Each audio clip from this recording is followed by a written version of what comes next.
The airport was alive with its usual rhythm, rolling suitcases echoing against the polished floor, flight announcements crackling overhead, and the restless energy of passengers chasing connections or hurrying to vacations. Yet in the middle of this carefully orchestrated chaos stood one woman who, though she looked ordinary, was about to change everything.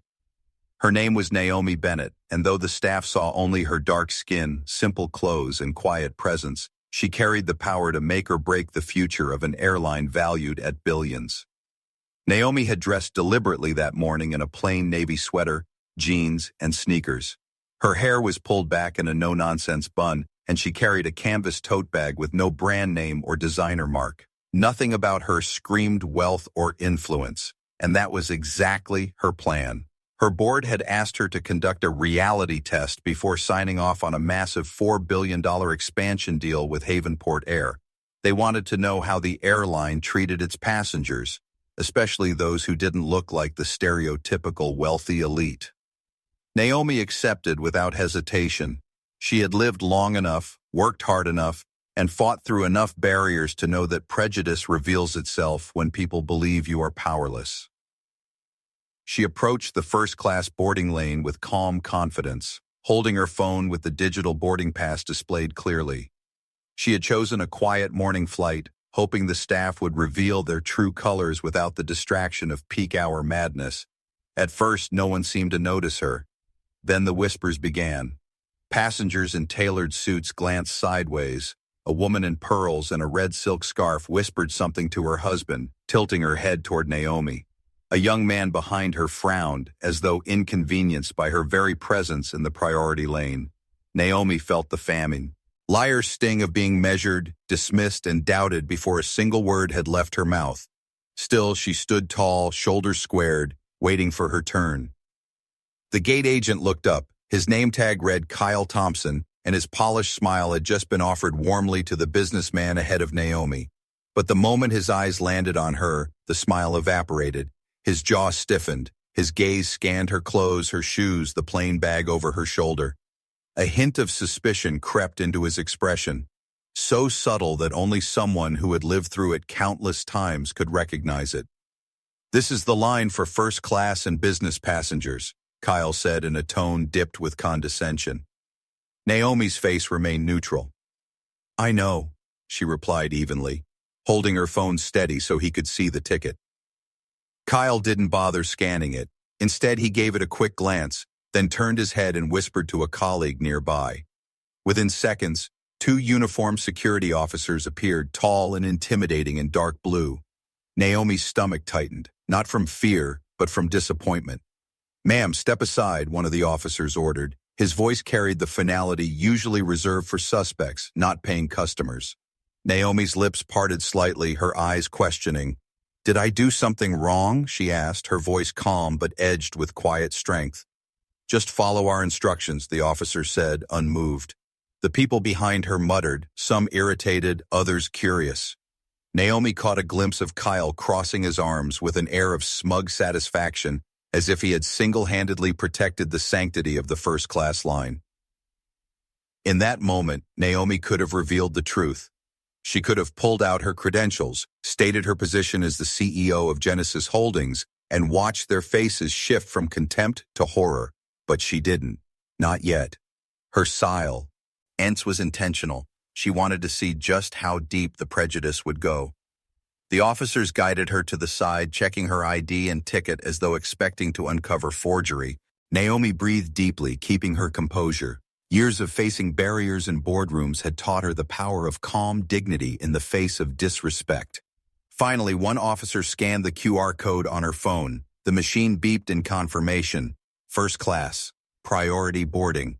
The officer hesitated, flustered. He glanced at Kyle, who shrugged irritably, as though inconvenienced by the truth. With no choice, they gestured for Naomi to rejoin the line. She walked back quietly, ignoring the stares that burned holes in her back. She stepped onto the jet bridge, her heart steady.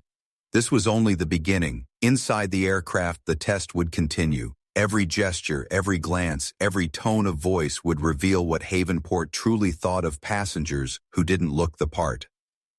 Naomi reached her seat. 1A, the very front. She slid into it gracefully, placed her tote beneath the seat, and let her gaze drift to the window. Outside, the tarmac glistened in the morning sun. Inside, judgment still lingered in the air. The head flight attendant, Olivia Sloan, walked down the aisle, her smile bright and warm as she greeted a businessman settling into 1B. "Good morning, Mr. Edwards. May I offer you a warm towel?" she chirped. But when her eyes fell on Naomi, the smile faltered, then vanished altogether. Olivia skipped her row entirely, moving on as if Naomi were invisible. Naomi sat still, watching, absorbing. Every second was evidence. Every small act of disregard was a thread in the tapestry she would later unravel before the board. For now, she kept silent. Her power wasn't in speaking, it was in waiting. What no one in that cabin knew, not Kyle at the gate, not Olivia in the aisle, not the passengers who whispered, was that Naomi Bennett held in her hand the power to erase Havenport Air's future with a single signature. And before this flight ended, they would learn the key of prejudice. The engines roared beneath the plane as passengers settled into their seats. A faint hum filled the cabin, blending with the shuffle of luggage being stored overhead and the clipped footsteps of attendants moving briskly through the aisles. Naomi sat quietly in 1A, her hands folded neatly in her lap, her expression calm but watchful. She was not just flying, she was observing. Every small interaction was part of the test, and already the results were troubling. The head attendant, Olivia Sloan, continued moving gracefully between rows. To the businessman in 1B, she offered a towel and a glass of champagne with effortless charm. To the couple across the aisle, she leaned in warmly, asking if they were celebrating a special trip. But when her gaze returned to Naomi, her demeanor shifted. The warmth drained away, leaving only cold professionalism, if that. Olivia passed Naomi once, twice, and 3 times without so much as acknowledging her presence. It was deliberate. It was clear. Naomi could feel the eyes of other passengers watching, wondering silently if she belonged there at all. Naomi kept her composure, her back straight against the leather seat. Years of boardrooms filled with doubters had built her endurance, but deep inside, a quiet ache stirred, an ache familiar to anyone who had ever been judged by appearance before character. She knew this wasn't about her clothes, her bag, or her hairstyle. It was about something far older, far deeper. Finally, when the cabin lights dimmed for takeoff, Olivia stopped beside Naomi's row. "Would you like anything to drink?" she asked quickly, her tone flat, almost impatient. The question was more of an obligation than a courtesy. Naomi met her eyes, calm and steady. "Water will be fine," she said softly. Olivia nodded curtly and moved on without another word. Moments later, she returned with a small plastic C-cup, setting it on Naomi's tray without looking at her. For the passenger next to her, the glass was crystal clear with a slice of lemon delicately placed inside. For Naomi, it was a half-filled cup of water, carelessly delivered. The man in 1B noticed the difference and smirked. "Guess they ran out of the good service," he muttered under his breath, not quite softly enough. Naomi glanced at him briefly but said nothing. Silence was her shield. She knew that anger would only confirm their prejudice. Instead, she observed, storing every detail in her mind. Hours passed, meal service began, and again Naomi was the last to be asked. Her tray arrived cold, and Olivia barely paused long enough to confirm her choice. Meanwhile, passengers around her were fussed over, their every request answered with a smile. Naomi ate quietly, tasting more bitterness in the air than in the food itself. At one point, she pressed the call button, not out of need, but to see the response. Minutes ticked by. Olivia passed by twice, ignoring the glowing light above Naomi's seat. It wasn't until a junior attendant noticed and stepped in that Naomi's request for a blanket was met. Olivia's glance toward the younger attendant was sharp, almost annoyed, as though helping Naomi was an unnecessary disruption. Naomi pulled the blanket over her lap, her mind calm but resolute. Each slight was another piece of evidence, another truth revealed. She didn't need to raise her voice, didn't need to demand respect. Her silence was louder than any protest could be. Somewhere mid-flight, the turbulence began. The plane shook lightly. passengers gripping their armrests. Olivia hurried down the aisle, checking seatbelts. When she reached Naomi's row, she didn't stop. Instead, she spoke only to the man beside her, ignoring Naomi entirely, as though her safety didn't matter. The message was clear. To Olivia, Naomi was invisible. But Naomi wasn't invisible. Not to the world, not to the board waiting for her report, and certainly not to the airline whose future now hung by a thread. As the turbulence subsided, Naomi rested her head against the window, her eyes drifting to the endless stretch of clouds outside. She thought of the generations before her, her grandmother who worked 2 jobs cleaning houses, her mother who fought for every inch of dignity in a world that never gave it freely. Naomi's success wasn't just hers, it was theirs too. Every boardroom she entered, every contract she signed was proof that their struggles hadn't been in vain. And yet, here she was, still being judged by the same shallow measures. The hours slipped by. Finally, the announcement came. "Ladies and gentlemen, we will be landing shortly." The cabin came alive with movement as passengers straightened their seats and attendants prepared for descent. Olivia's voice was cheerful again as she bid farewell to the businessman beside Naomi, her smile wide and bright. To Naomi, she gave only a curt nod. Naomi gathered her tote bag, her face serene, her posture tall. Inside, however, her decision was firm. Havenport Air had failed the test. They had not only failed, it was worse. They had revealed a culture that rewarded prejudice and punished humility. As the wheels touched down and the aircraft taxied to the gate, Naomi whispered to herself, words only she could hear, "They think I am no one. But in a few hours they will realize I am the one who decides if their future even exists." She stepped off the plane, her calm presence unchanged. Yet unseen, a storm was building, a storm that would sweep through boardrooms, headlines, and the careers of every person who had thought she was less. The real flight was over, but the real turbulence was about to begin. The terminal bustled with noise as Naomi walked calmly through the arrival gate, blending into the crowd with the same understated presence that had led to her humiliation only hours before. Around her bus, sinus travelers hurried toward meetings, families gathered with signs of welcome, and airport staff barked orders into radios. To them, Naomi was just another passenger, and that anonymity was her greatest weapon. Waiting just beyond security was a sleek black sedan, its driver standing stiffly beside it, holding a sign with her name. He opened the door respectfully, offering a polite nod, but Naomi said little as she slid into the back seat. Her mind was focused. The drive through the city was quiet, save for the hum of traffic and the muted vibration of her phone. She unlocked it to find a message from the chairman of Genesis Holdings. "Board convenes at noon. Report your findings. Decision will be final." Naomi read the words twice before setting the phone down. The weight of them was not lost on her. $4 billion, thousands of jobs, entire communities depending on the outcome, and all of it now hung on her testimony. As the car wound its way into the glass and steel heart of downtown, Naomi thought back to the flight. Every moment, every glance, every dismissive tone. She remembered Kyle at the gate, arms crossed in smug certainty. Olivia skipping her row with a forced smile for others, the murmurs of passengers who assumed she didn't belong. These were not isolated acts. They were evidence of a culture deeply rooted in bias. By the time the sedan pulled up to the towering headquarters of Genesis Holdings, Naomi's mind was made up. She stepped out, her sneakers touching the pavement with quiet purpose. The security guard at the entrance recognized her immediately, offering a warm, "Good morning, Ms. Bennett." Inside these walls, her power was unquestioned. The elevator ride to the top floor was swift. As the doors opened, she was greeted by the board secretary who ushered her into the conference room.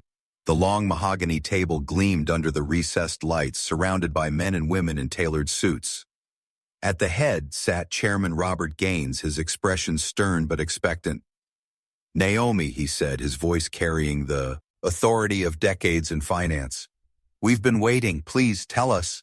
She placed her tote on the table, pulled out a neatly folded document, and laid it down. Then, with the calm precision that had made her one of the most respected CEOs in the world, she began to speak.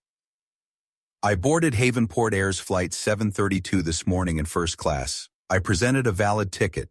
Before it was even scanned, I was questioned, doubted, and pulled aside by security. I was treated as though my very presence was an intrusion. Once on board, I was ignored by the head attendant, bypassed repeatedly, and served without the same courtesy extended to other passengers.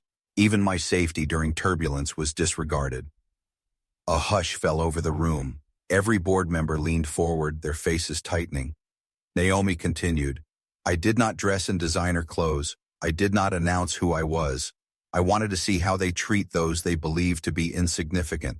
What I witnessed was not just poor service, it was prejudice, plain and undeniable. The chairman's jaw tightened. You are certain? Naomi met his gaze firmly. I am. One board member, a woman with sharp glasses and a sharper tone, interjected. And what of the airline's leadership? Could this not be isolated? Naomi shook her head slowly. Isolated? No. The gate agent, the security officers, the head attendant, they acted in perfect rhythm as though following an unwritten script. This is not one person's bias. It is culture. A culture that decides who belongs and who does not. And if we partner with Havenport, we endorse it. Silence lingered after her words. The weight of them pressed into the room like heavy air before a storm. Finally, Chairman Gaines spoke. Then there is no deal. He turned to the secretary. Prepare the statement. Genesis Holdings withdraws from all merger talks with Havenport Air, effective immediately. Gasps rippled around the table. The decision was monumental, $4 billion erased with a sentence. Naomi, however, felt only clarity. She had done what was right. But as the meeting adjourned, she lingered in the conference room alone, staring out at the city skyline. She thought of Kyle, Olivia, the smirking man in 1B. Did they have any idea what their actions had cost, not just in money, but in reputation, in futures, in lives? Havenport Air would wake tomorrow to headlines that would shake their empire, and the faces that had dismissed her would realize too late that the woman they tried to make invisible was the one holding their destiny. Naomi whispered under her breath, a quiet truth she had carried her whole life. Respect is not given to titles or clothes. It is given to humanity. And when you strip someone of it, you lose far more than you think. She gathered her tote, her heart steady. Justice had begun, but the world had not yet seen the full measure of what would unfold. Morning broke with headlines blazing across every major news outlet. Genesis Holdings withdraws $4 billion deal with Havenport Air. The announcement landed like a thunderclap in the business world. Stock tickers lit up in red, reporters swarmed the airline's headquarters, and analysts on television shook their heads in disbelief. $4 billion was not just a number, it was a lifeline, and overnight it had been severed. Inside Havenport Air's glass tower, chaos reigned. Executives scrambled through corridors, phones glued to their ears, voices raised in panic. Shareholders demanded answers, employees whispered fears of mass layoffs, and the boardroom vibrated with blame. At the center of it all sat Michael Harrington, the CEO of Havenport, his forehead glistening with sweat as he stared at the headlines splashed across his tablet. This doesn't make sense, he muttered. Why would Genesis walk away at the last second? His communications chief hesitated before speaking. There's a rumor, sir. They say it wasn't about numbers. It was about treatment. Michael's head snapped up. Treatment? The chief nodded nervously. Word is their CEO flew with us yesterday, undercover, and she saw something. The room went silent. Eyes darted nervously. Michael's face drained of color. Meanwhile, across town, Naomi Bennett sat in her office, serene amid the storm she had unleashed. On her desk lay a stack of reports detailing the immediate collapse of Havenport's stock value, down 12% in a single morning. She hadn't come into this seeking destruction, but she would not shield those who had sown their own downfall. Her assistant knocked softly and entered with a tablet. Ms. Bennett, you should see this. On the screen was live coverage. Angry passengers outside airports, some waving their tickets, others shouting about refunds. But mixed among them were voices that mattered more. those of flight attendants, gate agents, and even junior staff who had been quietly enduring discrimination within their own company. One young attendant, her voice trembling but resolute, told a reporter, "I've seen it every day. Passengers judged by how they look, by their clothes, their skin. Some of us tried to change it, but the culture was rotten from the top. Maybe now someone will finally listen." Naomi watched closely, her expression thoughtful. This wasn't just punishment. It was exposure. A system hidden behind polished ads and smiling billboards was unraveling in the public eye. Back at Havenport, panic gave way to desperation. Michael convened an emergency meeting summoning his top executives. Kyle Thompson, the gate agent from the incident, was there too, summoned not for strategy but for explanation. His confident swagger had melted away, replaced by wide-eyed fear. Michael's voice thundered across the table. "What happened on that flight?" Kyle stammered, his words faltering. I thought she didn't look like first class. I was just doing my job." "Your job?" Michael's fist slammed onto the table. "Your job just cost us $4 billion. Kyle's face went pale. Olivia Sloan, the head attendant, sat rigidly beside him, her lips pressed tight. She, too, knew her career was finished. Michael turned to his executives. "Find her. Find Ms. Bennett. We need to make this right." But Naomi had no interest in apologies for show. She knew how these games were played: public contrition, carefully worded statements, promises of change that never touched the roots of the problem. She wasn't looking for words. She was looking for accountability. By afternoon, her inbox overflowed with messages. Some were from Havenport's PR team begging for a meeting. Others were from advocacy groups praising her courage. And then there were letters from ordinary people, Black travelers, immigrants, single parents, sharing their own stories of humiliation in airports, of being treated as though they didn't belong. Naomi read them slowly, her heart heavy. Her decision had cracked open something bigger than one airline. It had touched a wound millions carried silently. As evening fell, Naomi met with her own board again. "This isn't just about Havenport," she said firmly. "This is about the entire industry. We cannot partner with companies that measure dignity by appearance. We set the standard now, and the world is watching." Her words were met with solemn nods. They all understood. This was no longer just business. It was justice. That night, Naomi stood by her office window, gazing at the city lights. She thought back to that humiliating moment at the gate, Kyle's cold stare, Olivia's dismissive tone. They had tried to strip her of respect, but instead, they had stripped themselves of a future. She whispered quietly to herself, a vow carried on the still air. "Never again. Not for me. Not for anyone who comes after." The storm had begun, but its fiercest winds were still to come. The next morning, Naomi's office phone rang. Her assistant answered, then looked at Naomi with wide eyes. "It's Michael Harrington, CEO of Havenport Air. He's insisting on speaking with you." Naomi didn't flinch. She had expected this. With a calm nod, she took the call. "Ms. Bennett," Michael's voice came through, strained and desperate. "Please, we need to talk. There's been a terrible misunderstanding. If you'd allow us to explain." Naomi's tone was cool, steady. "I was there, Mr. Harrington. I saw enough." He stumbled over his words. "Yes, but those were isolated incidents, employees making mistakes. We'll discipline them. We'll issue apologies. Havenport is committed to diversity." Naomi cut him off softly but firmly. "This isn't about disciplining one gate agent or one flight attendant.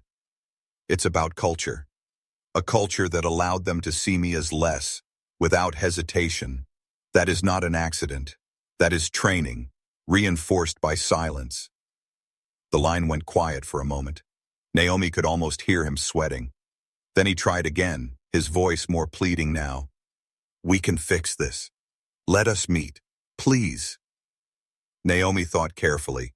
She had no interest in saving Havenport's image, but she did want accountability. At last, she said, "I'll meet. Tomorrow. At Genesis headquarters, bring your leadership team and come prepared to listen, not defend. The call ended. The next day, Havenport's top brass walked into Genesis's boardroom, suits pressed, faces tight with tension. Michael led the group, Olivia and Kyle trailing behind him, both looking pale and ashamed. Cameras were barred from the meeting, but word of it had already spread. The press waited like vultures outside the building. Naomi entered last, her presence quiet but commanding. She took her seat at the head of the table, the board of Genesis at her side. Across from her sat Havenport's leadership, visibly unsettled. Michael started nervously.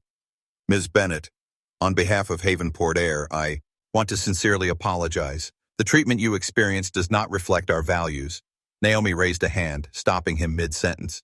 Mr. Harrington, spare me the polished lines. This isn't about me. It's about every passenger who's been humiliated, dismissed, or ignored because they didn't fit your picture of who belongs in first class. Yesterday, I was one of them. But I am also the one who decides if your airline thrives or collapses, and you've shown me exactly what you value. The room went silent. Havenport's executives shifted uncomfortably, their eyes dropping to the table. Naomi continued, her voice calm but edged with steel. Do you know what your employees saw when I stepped into that line? Not a CEO, not a leader, not a customer. They saw only what they wanted to see. A black woman in plain clothes, not worth respect, and they acted accordingly. That is not a mistake. That is who you are as a company. Olivia's face flushed, shame flickering in her eyes. Kyle swallowed hard, his hands trembling in his lap. Michael tried again, desperation seeping through. We'll change, Naomi. Training programs, new leadership initiatives. We'll commit resources. Just give us another chance. Naomi's gaze was unwavering. Another chance? You had one. You had me in front of you, ticket in hand, dignity intact, and you threw it away. Change doesn't come from desperation when money is at stake. Change comes from truth, accountability, and humility. Tell me, Mr. Harrington, are you willing to step down? Are you willing to rebuild from the ground up? Michael's mouth opened, then closed. His silence was answer enough. Naomi leaned forward, her voice lowering but gaining power. Then you leave me no choice. Genesis Holdings will not reinvest in Havenport. The deal is finished, and soon the public will know why. Not from rumors, not from whispers, from me. I will tell the world exactly what I saw. The words hung in the air like a gavel striking. Havenport's leaders sat frozen, their empire crumbling in real time. Naomi rose to her feet, gathering her tote bag. Respect is not negotiable, she said softly. It is the foundation of everything. And when you fail to give it, you lose more than money. You lose trust. You lose people. And eventually, you lose everything. She walked out, her footsteps echoing down the marble hall. Behind her, the silence of Havenport's executives was deafening. They had come hoping to salvage billions. Instead, they had been handed the truth and the verdict. Outside, the press swarmed, cameras flashing. Naomi paused only briefly, offering a single line before stepping into her car. We must never judge who belongs by how they look. Yesterday, I was disrespected, but today, justice is served. Havenport Air will answer for more than me. They will answer for everyone. Her car door closed. The crowd erupted with questions, but Naomi remained composed, her eyes fixed forward. She had spoken, and the world would carry her words further than she ever could. The story broke within hours. Naomi's statement was released to the press, not with sensationalism, but with the quiet authority of truth. I was pulled from a first-class line, treated as an intruder, and humiliated by staff whose bias spoke louder than any policy. If Havenport Air cannot respect every passenger, they cannot be trusted with $4 billion of our partnership or with the dignity of the people they serve. The impact was immediate. Television anchors debated it, newspapers printed it in bold headlines, and social media exploded with hashtags. Hatched, respect all passengers, and hat Naomi Bennett truth. People around the world shared their own stories. Travelers turned away at gates, mothers spoken to like children, fathers humiliated in front of their kids.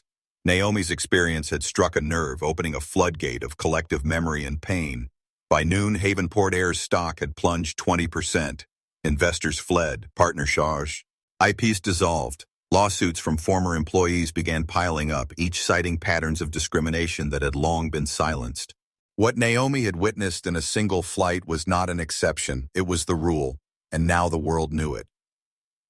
Inside Havenport headquarters, the collapse was undeniable. Michael Harrington faced furious shareholders demanding his resignation. Kyle was suspended immediately, his career in aviation effectively over. Olivia handed in her badge, her polished smile replaced with the hollow look of regret. The empire they had guarded with arrogance was falling apart, brick by brick. Naomi, however, did not celebrate. She carried herself with the same calm dignity she had shown from the beginning. At a press conference days later, she stood before flashing cameras and said simply, "This was never about revenge, it was about respect. Too often people are judged by their skin, their clothes, or the assumptions of others. But respect is not a privilege, it is a right." Havenport lost billions, not because of me, but because they chose arrogance over humility. Let this be a reminder to every company, every leader, every individual, never underestimate the value of treating people with dignity. The applause was thunderous, yet Naomi remained composed, her eyes steady, her message clear. This wasn't a victory for her alone. It was for everyone who had ever been told they didn't belong. Weeks passed, and the ripple effects grew. Airlines across the industry announced new training programs, stricter accountability measures, and public commitments to equality. Some were genuine. Others were desperate attempts to avoid Havenport's fate. Either way, change was moving, and Naomi's name had become a symbol of that movement. In quiet moments, she thought back to that morning at the gate, the dismissive tone, the humiliating command to step aside. She remembered how easy it would have been to lash out, to reveal her identity in anger. But she hadn't. She had chosen patience. She had chosen silence until the moment it mattered most, and in that choice, she had shown the true power of restraint. One evening, Naomi returned home after another long day of meetings. She poured herself a cup of tea and stood by her window, watching the city lights flicker against the night sky. A message buzzed on her phone, a simple note from her mother. "I'm proud of you. You didn't just fight for yourself. You fought for all of us." Naomi smiled softly, her heart warm. That was the real reward. Not headlines, not applause, not even the fall of an arrogant airline. The real reward was knowing she had honored those who came before her, and she had cleared a path for those who would come after. And so the story of the woman they tried to silence became a story told around the world. The black CEO who had walked quietly onto a plane, underestimated and dismissed, had walked away with her dignity intact and taken $4 billion with her. Instant karma, yes, but also a lesson carved into the memory of every boardroom and every airport terminal. Respect everyone, because the person you underestimate today may be the very one who holds your future in their hands.